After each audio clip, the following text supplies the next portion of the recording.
안녕하세요. 손소리복지관 홍나영 사회복지사입니다. 바쁘신 와중에도 부모 교육을 시청해주시는 분들께 감사의 말씀을 드립니다. 교육이 시작하기 전에 강사님을 먼저 소개해드리겠습니다. 오늘 교육해주실 강사님은 대전 세로남교회 농아부 양성건 전도사님이십니다.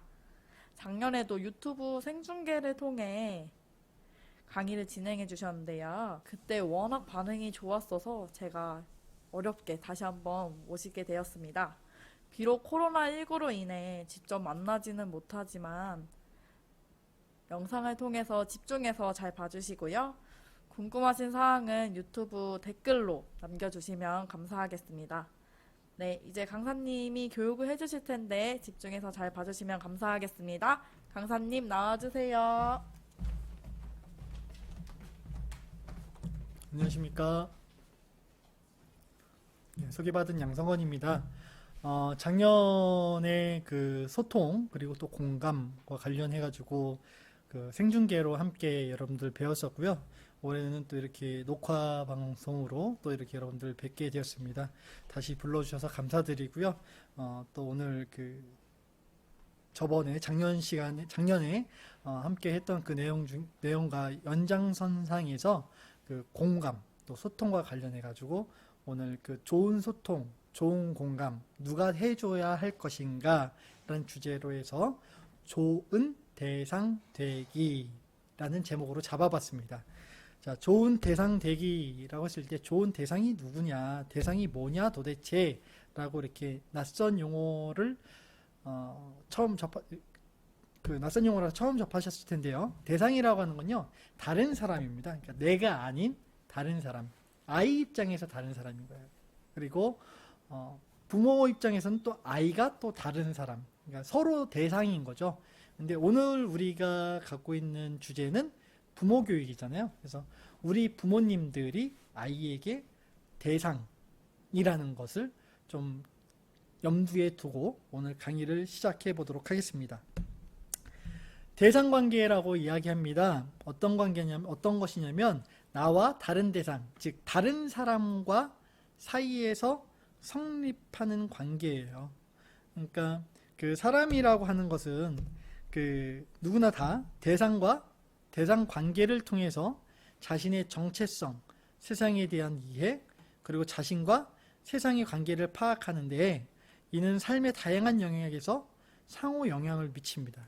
그러니까 그 대상과 대상 관계라고 하는 것은 혼자 일방적으로 주고 싶다고 해서 받는 사람이 없는데 줄 수 없고요. 주지 않는 사람이 주는 사람이 없는데 반대로 주는 사람이 없는데 제가 받고 싶다고 해서 그걸 받을 수도 없어요. 그러니까 서로 주고 받고 그렇게 하는 것. 그래서 대상관계라고 하는 건 항상 2명 이상이 존재한다는 거죠. 그래서 대상관계 같은 경우는 보면 그 중요한 타자, 다른 사람과의 관계를 통해서 만들어집니다. 그래서 그 어렸을 때, 어린 시절에 가장 중요한 대상은 엄마예요. 그 엄마를 통해서 자신은 누구고 세상이 어떤 곳이고 또 자신과 세상과의 관계가 무엇인지 이제 아이들은 알아가게 되는 거죠. 그리고 성인이 돼서도 마찬가지인데요. 우리가 그 어렸을 때 엄마와의 그 관계를 통해서 성립한 정체성이 어른이 되어서 다른 사람과의 관계에 있어서도 영향을 미친다는 거죠.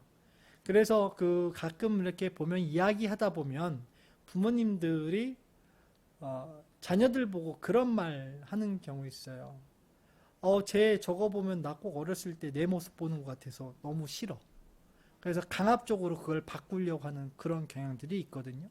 근데 그런 것들이 뒤집어서 생각해 보면 어렸을 때 우리가 어린 시절로 돌이켜서 돌아가 보면 그렇게 하시는 부모님들은 그 부모님으로부터 어린 시절에 그런 취급을 당했을 가능성이 커요. 왜냐하면 배운 대로 하거든요.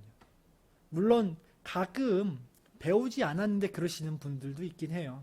그런데 대체로 우리의 그 생활 습관들은 보면 주로 배운 대로 이루어지게 됩니다. 왜냐하면 사람은 인격적인 관계이기 때문에 그렇습니다. 아이가 처음에 태어났을 때 엄마를 통해서 세상을 알아가고 세상을 경험하게 되지만 그 전에 먼저 엄마와의 관계를 형성한다는 거예요.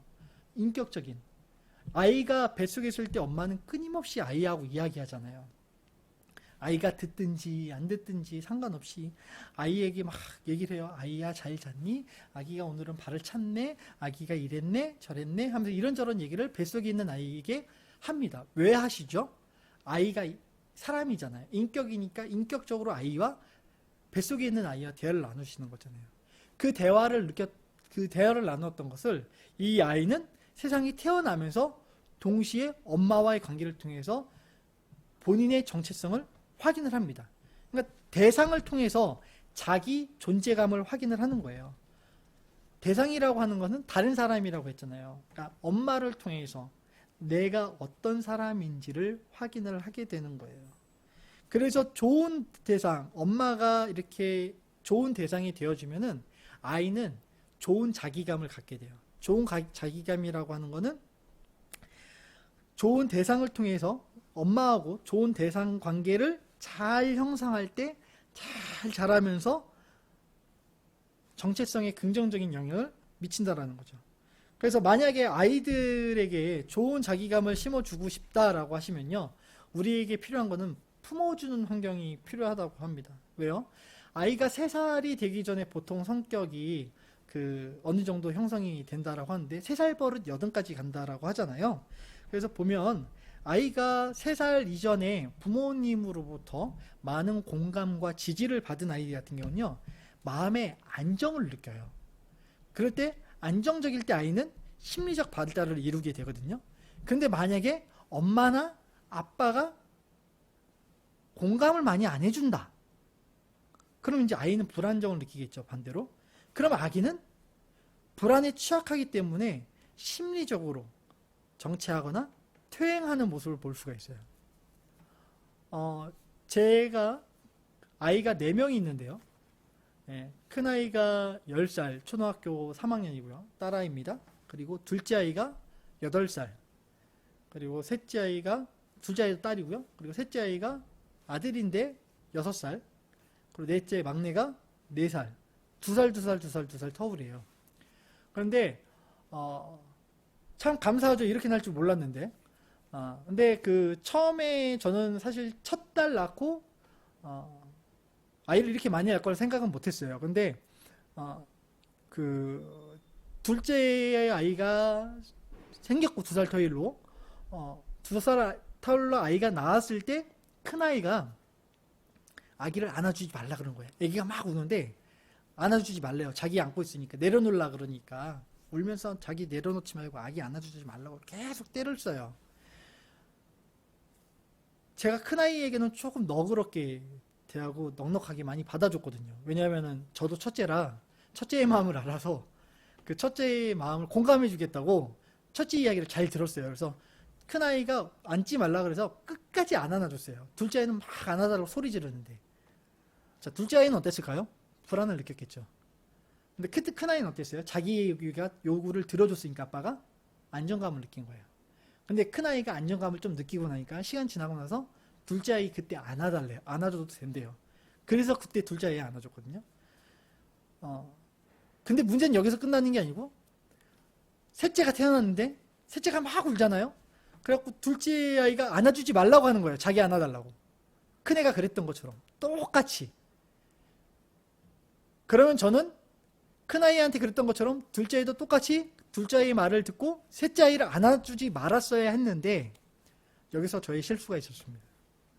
아이가 셋이 되다 보니까 조금 더 원활하게 빨리 준비를 시켜야겠고 아이들을 일사천리하게 준비하고 뭐 이렇게 일들을 진행하고 가정을 돌봐야겠다는 생각으로 둘째한테 아가 미안해, 우리 딸 미안, 아빠가 일단 동생 너무 심하게 우니까 아빠가 동생 먼저 좀 안아줄게.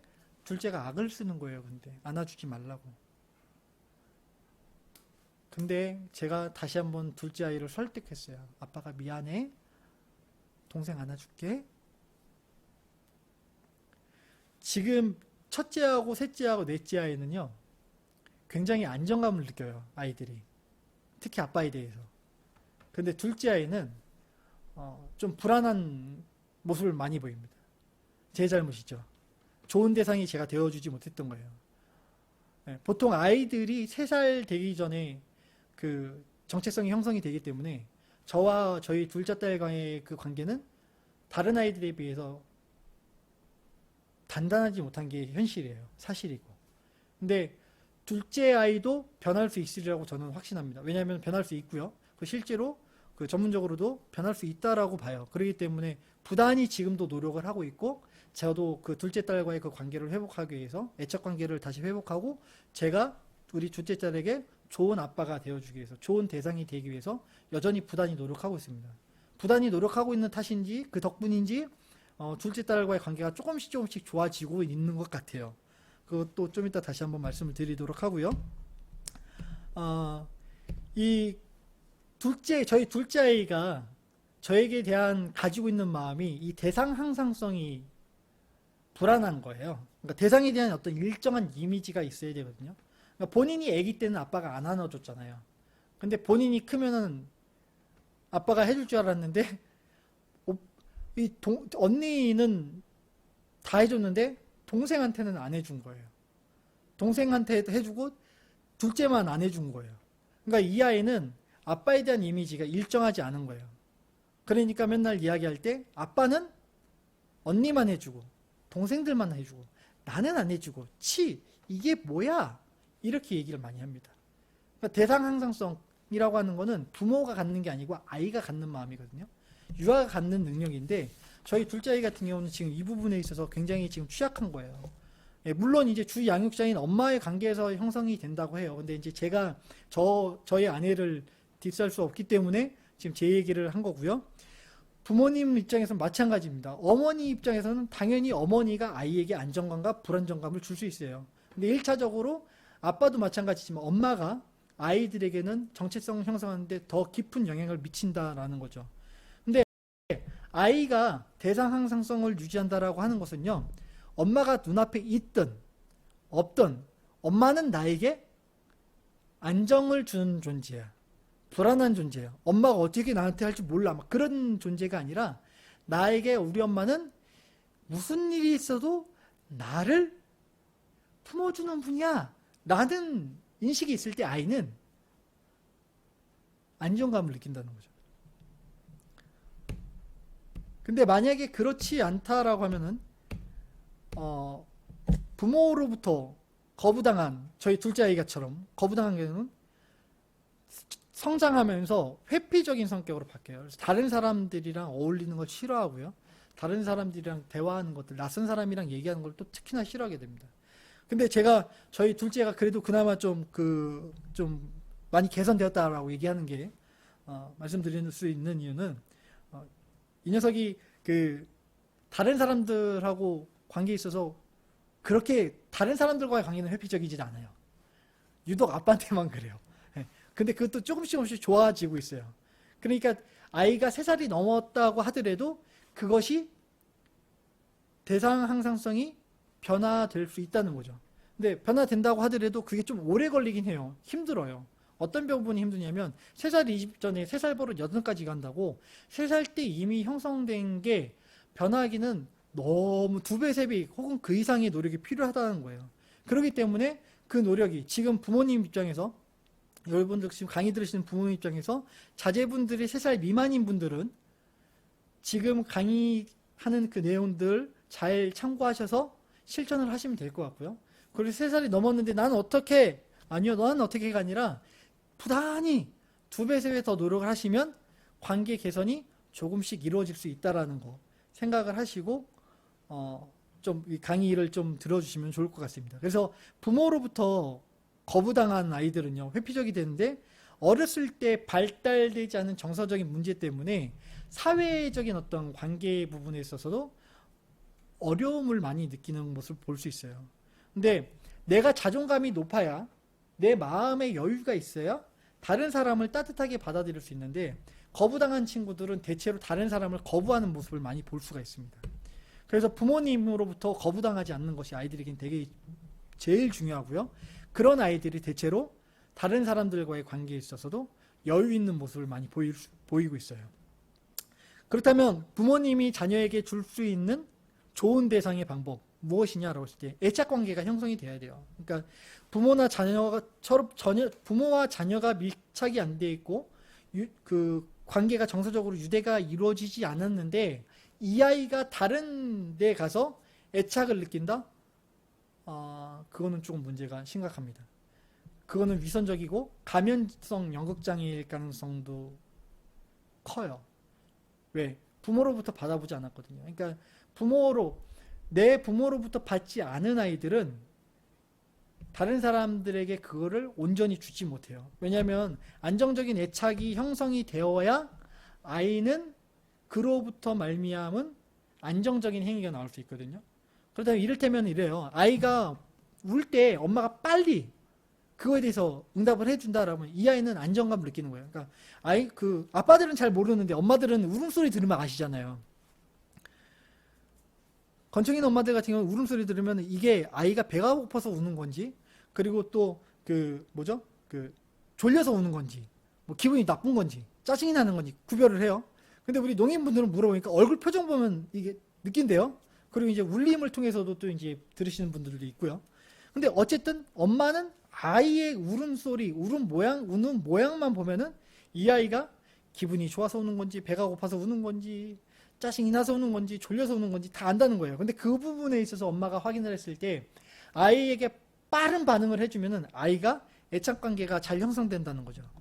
그리고 또 배고픈 거에 있어서 배고플 때 반응을 바로바로 해주면 긍정적인 자존감이 점점 올라간다고 해요. 우리 배고프면 이렇게 좀 많이 예민해지잖아요. 저도 좀 배고프거나 그러면 좀 신경이 좀 많이 예민해지는 그런 스타일이긴 한데, 그 배고픈 거 바로 딱 채워주면은 그 예민한 게 딱 줄어들어요. 근데 어른들도 그런데 어린이는 어떻게 했어요? 더 심하죠. 어린이들은 더 심하다라는 거예요. 그리고 이 아이들에게 있어서 제일 중요한 부분은 밖에 나가서 상처받거나 스트레스 받았을 때 부모님이 아이가 돌아왔을 때 괜찮아 그럴 수 있어 그럼 아이고 그랬구나 아이고 우리 아들 우리 딸 그랬구나 많이 힘들었겠다 아이고 아팠겠네 누가 그랬다고? 이러면서 아이의 마음을 품어주는 거.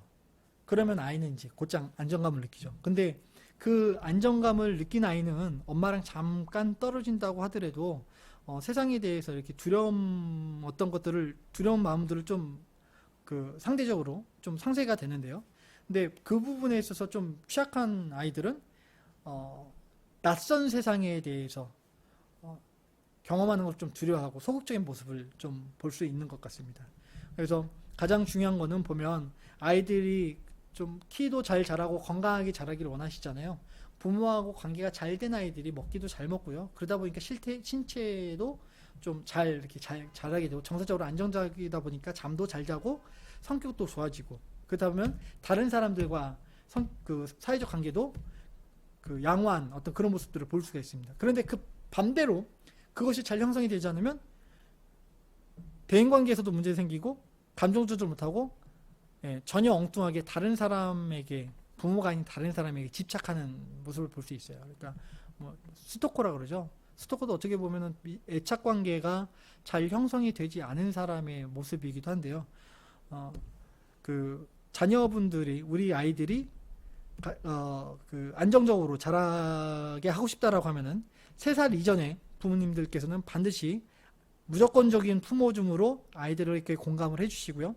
3살이 넘은 자녀분들을 두신 부모님들은 지금이라도 늦지 않았으니 자녀들에게 이야기를 들으시고 짧게라도 이야기를 들어주시고 안아주시고 공감해 주시기를 부탁을 드리겠습니다. 왜냐하면 보통 이제 부모님들이 그래요. 함께 오래 있어주지 못해서 우리 아이들이 특히 워킹맘 같으신 분들은 내가 우리 아이랑 오래 못 있어줘서 아이가 불안정한가 보다 이렇게 생각을 많이 하시고 자책을 많이 하시거든요. 근데 시간이랑 관계없이요. 엄마랑 떨어져 있어도 아이가 우리 엄마는 나의 든든한 지원자야. 나를 품어주는 분이야. 나랑 언제나 나에게 공감해 주는 분이야 라는 확신이 있잖아요. 그럼 이 아이는 엄마랑 떨어져 있어도 불안감을 느끼질 않아요. 그러니까 그런 부분에 있어서 실제로 그 연구자들이 실험을 했고 그 실험을 한 결과 이제 네 가지 유형으로 애착 유형 네 가지로 그 결과가 발표가 났고 그 보고서가 작성이 되었거든요. 그래서 보면 안정형, 그리고 회피형, 그리고 양가형, 그리고 혼란형 이렇게 네 가지가 있습니다. 그러니까 첫 번째 유형 같은 경우는 엄마가 이제 놀이를 하다가 엄마가 놀이하고 있는데 아이가 놀고 있는데 엄마가 잠깐 사라지는 거예요. 엄마가 잠깐 사라지는데 안정형 그러니까 엄마하고 애착이 잘 관계가 형성된 아이들은요. 엄마가 사라지면 잠깐 놀래요. 불안해해요. 엄마 어디 갔지? 엄마 어디 갔지? 이러다가 엄마 다시 돌아오잖아요. 그럼 놀이에 집중하고 놀이 잘 놀아요. 아무 일 없었다는 뜻이. 그런데 두 번째 유형 같은 경우는 엄마가 방에서 사라지든지 말든지 신경 안 써요. 어차피 엄마는 나랑 관계없으니까 애써 외면합니다. 예. 엄마가 돌아와도 아는 척 안 해요. 엄마가 나가도 아는 척 안 해요. 그냥 혼자 놀이에만 집중해요. 그리고 세 번째 유형은 엄마가 떠날 때 막 울어요. 그런데 엄마가 돌아왔는데 엄마가 돌아와도 또 막 울어요. 그리고 또 이제 네 번째 같은 경우는 엄마가 딱 돌아왔을 때는 얼어버리는 거죠. 순간 얼음. 굳어버리는 거예요. 이런 경우는 보통 아이들이 신체나 정서적으로 학대당한 아이들에게서 볼 수 있는 그런 모습입니다. 이런 유형들이 대체로 부모님 통해서 또 많이 내려가거든요. 그럼 이제 부모님들이 나는 어떤가, 안정형인가, 회피형인가, 양가형인가, 혼란형인가, 본인 스스로를 좀 아실 필요가 있거든요. 근데 보통 얘기하면 나는 괜찮아요 라고 보통들 많이 얘기하세요. 그런데 아마 오늘 이 방송을 같이 이렇게 청취하시는 분들은, 시청하시는 분들은 나는 그렇지 않아요 라고 하시는 분이 아니라 본인들을 돌아보실 수 있는 분들이라고 생각이 드는데요. 캔자스 대학에서 연구 결과를 냈는데 애착 유형에 따른 분류, 어른들의 유형을 분류를 해봤어요. 그러니까 안정형 같은 경우는 다른 사람들이 나를 항상 사랑해준다고 느끼는 거예요. 어디 가든지 불안하지 않아요. 뭐 왕따 당한다? 그런 느낌 없어요. 그냥 뭐 괜찮아요, 괜찮아요, 좋아요. 자, 그리고 뭐 두 번째 뭐 회피형 같은 경우는 다른 사람하고 친해지는 거 싫어해요. 외로워요. 외로움 느끼죠. 그런데 친한 친구 생기면 귀찮다는 거야. 또 뭐 해야 되고. 그렇기 때문에 사람하고 항상 거리 두기를 둡니다. 가까이 하질 않아요. 그리고 세 번째 이제 이래도 불안 저래도 불안. 나를 사랑했으면 좋겠다. 이 감정은 무언가 감정을 갈구해요. 근데 그렇다고 해서 나의 어떤 그 감정을 또 내가 다른 사람 걸 들어주지 못해요. 내 걸 일방적으로 들어주기만 원하는 어떤 그런 모습들을 좀 보여요. 네. 근데 이런 경우들 보면은 이런 어떤 나의 유형이 어떤지를 파악하는 게 중요한 게 내 모습을 알아야 내 아이가 그런 성향을 물려받지 않게 할 수 있다라는 거예요. 왜냐하면 부모도 물론 사람이 변하는 건 쉽지 않지만 우리 부모님들이 먼저 변하고 부모님들이 먼저 노력을 해야 아이들이 건강하게 건전하게 자랄 수 있거든요. 그래서 아이들이 그 건강하게 애착 형성이 잘 되어야 아이들이 그 건강하게 잘 자라지. 우리가 만약에 아이들에게 그 반응을 즉각적으로 욕구를 채워주지 않으면 아이는 불안을 느끼게 되고 그러다 보면 나중에 이제 부모가 아이에게 막 어떤 때는 잘해주고 어떤 때는 막 못해주고 그러면 이제 아이는 양가형을 보이는 거예요. 그러니까 뭐 이래도 불안 저래도 불안인 거죠. 엄마가 항상 대상 항상성이라고 하는 것, 일정한 것들을 엄마가 나한테 보여줘야 되는데 그게 아니라 엄마가 기분이 좋으면은 되겠구나. 엄마가 기분이 나쁘다 그러면 안 돼요. 그러면 이 아이는 스트레스 엄청 받죠? 그럼 이제 엄마 눈치 보는 거예요. 그럼 나중에 자라서 어떻게 되냐? 연극성 성격 장애를 보인다던가 아니면 불안장애 아니면 의존성 성격 장애를 보일 수 있습니다. 그러니까 그러면 왜 그러냐면 언제 버려질지 모른다는 불안감 때문인 거예요. 그러니까 혹시 방송 보시는 부모님들 중에서 나에게도 그런 불안감이 있다라고 하면은 그 부분에 대해서 이제 극복하기 위해서 노력을 하셔야 돼요. 그 부분 극복이 안 되면 우리 자녀들에게 내 행동으로 그대로 나오거든요. 나의 그 불안이, 나의 그 화남이 절제안된 그 모습이 그대로 아이에게 전수가 돼요. 그럼 그 아이는 그대로 똑같은 모습을 가지고 자라서 좋은 부모가 아니라 바람직하지 않은 부모의 모습이 됩니다. 자녀가 바람직한 아이로 건강하게, 정서적으로 건강하게 자라기를 원하신다면요. 부모님이 먼저 노력하시는 게 필요하다는 거예요. 왜냐하면 성숙한 부모가 안정형 애착을 아이에게 물려주기 때문입니다. 만약에 미성숙한 부모에게서 아이가 성장한다라고 하면은 아이도 똑같이 그 실수를, 부모의 실수를 똑같이 되풀이할 가능성이 커요. 아까 전에 제가 저희 둘째 딸 아이 말씀을 드렸잖아요. 둘째 딸 같은 경우가 둘째지만 저는 맞이고 저희 딸은 둘째이지만 성격이나 이런 부분들이 저랑 비슷한 부분들이 많거든요.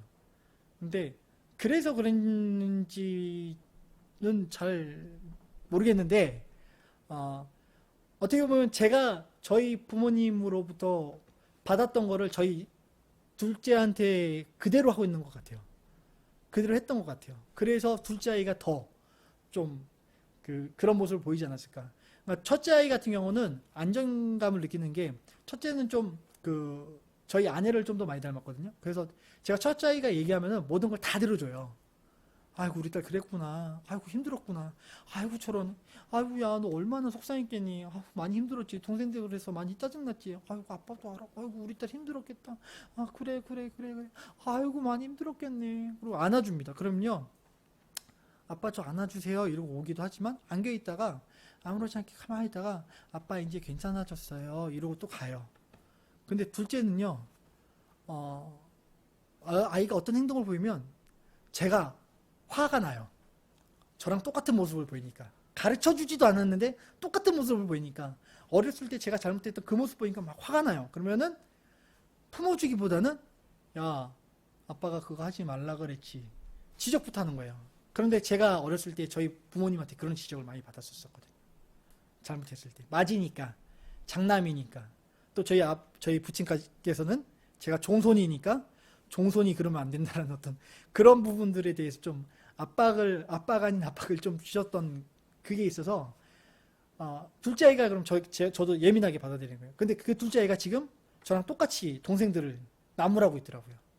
동생들이 뭔가 잘못하면 너 이러지 말라 그랬지, 누나가 이러라 그랬어 저러라 그랬어, 이렇게 하면 안 된다 그랬는데 너 자꾸 왜 그래, 그러면서 막 혼내더라고요. 그래서 이거 내가 잘못했구나, 아빠 실수구나.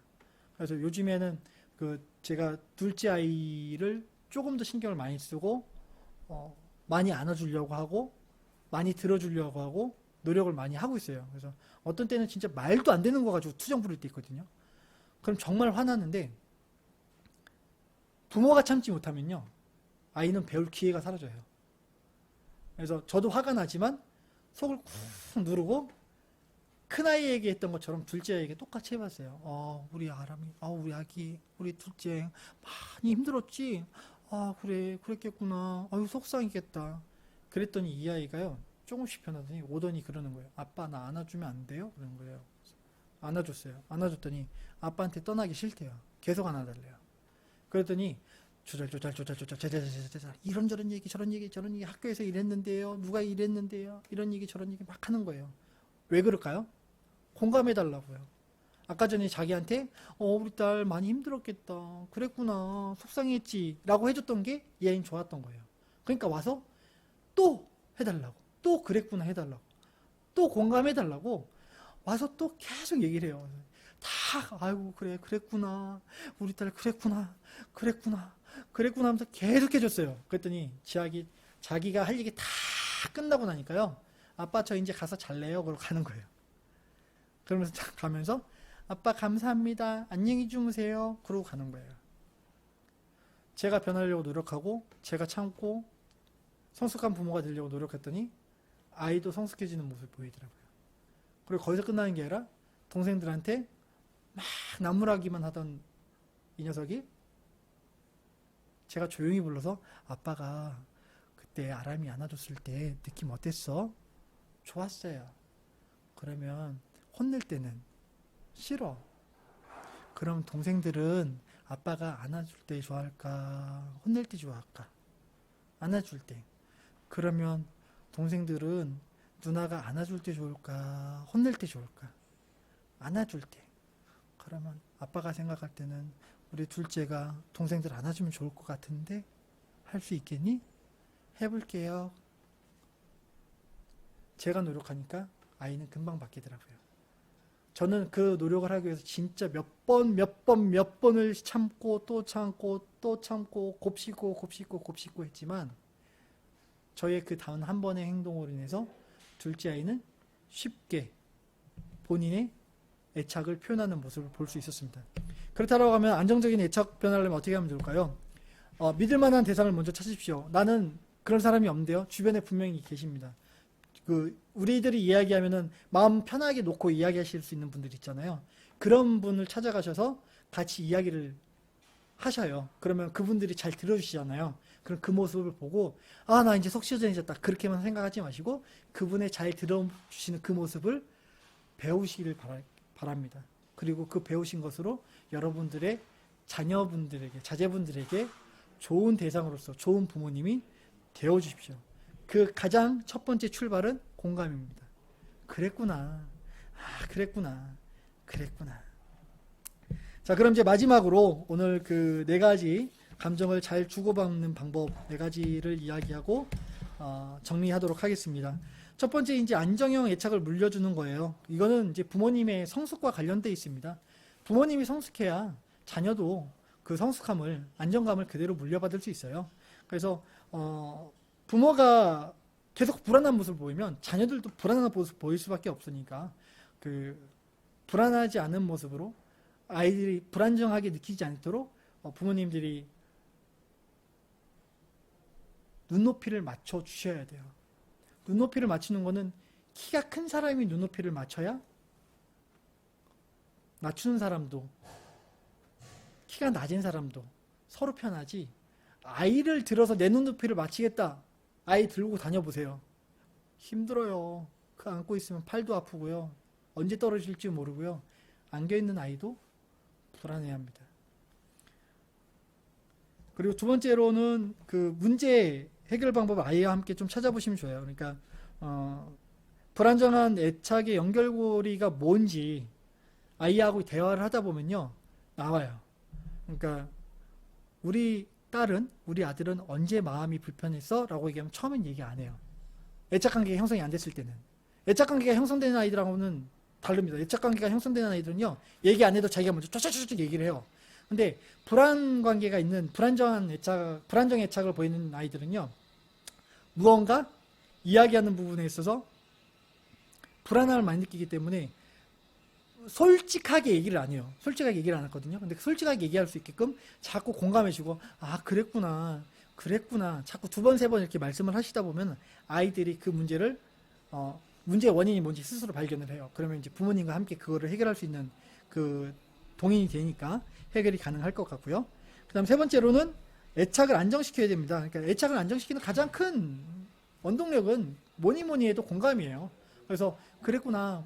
진짜 말도 안 되게 진짜 화나고 막 속상하고 그런 경우도 있으시잖아요. 근데 그럴지라도 그랬구나. 그래 엄마는 그래 아빠는 너의 마음을 충분히 알고 공감해. 그랬구나. 알았어요. 우리 딸 사랑해요. 우리 아들 사랑해요. 그랬구나. 이렇게 공감을 해주신다라고 하면 아들은 그리고 우리 아이들은 딸들은 애착에 있어서 안정감을 느끼기 시작할 겁니다. 그리고 이제 마지막으로 이 부분이 제일 중요한데요. 강화시켜야 돼요. 그러니까 아이들의 애착을 강화시키기 위해서는 부모님의 인내가 정말 많이 필요합니다. 진심으로 많이 필요해요. 아이들이 거짓말하는 경우도 있거든요. 거짓말하는 거 보면 부모 입장에서 화가 나요. 잘못한 거에 대해서 공감해야 된다고 말씀드리는 거 아니에요. 근데 아이를 혼낼 때, 훈육하실 때요, 지혜롭게 하셔야 돼요. 잘못한 걸 하나하나 다 지적을 해서 강압적으로 너 이렇게 했으니까 너 잘못했지. 아빠가 이거 하지 말라 했지. 엄마가 이거 하지 말라 그랬지. 이런 식으로 강압하면은 이 아이는요. 지금은 힘이 약하기 때문에 순종하는 것처럼 보이고 엄마 아빠한테 순복하는 것처럼 보이지만 시간이 지나고 나중에 시간이 지나면은 자기 힘이 생겼다고 생각하면 부모한테 소리 지르고 대들갑니다.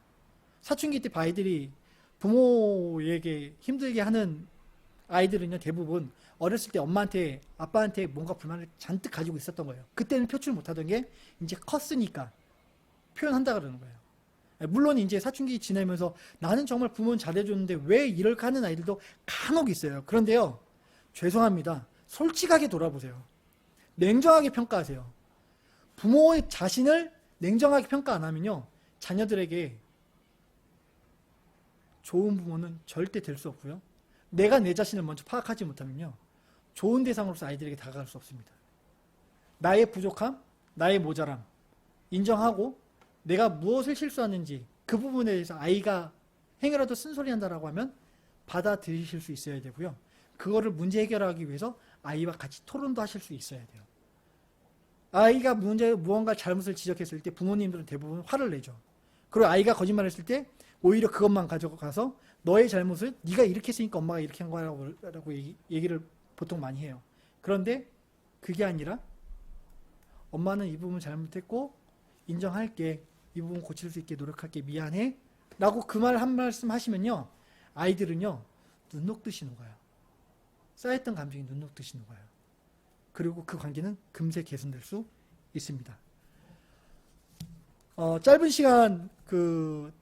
시간이지만 많은 내용들을 전달해 드리려고 하다 보니까 잘 전달이 안 된 부분들도 있을 것 같아요. 그래서 아까 우리 홍랑 선생님 말씀하신 대로 전달이 좀 약했던 부분들 같은 경우는 댓글에 남겨주시면 제가 또 답변해 드릴 수 있는 최대한 또 그 서면으로라도 답변해 드릴 수 있도록 그렇게 하도록 하겠습니다.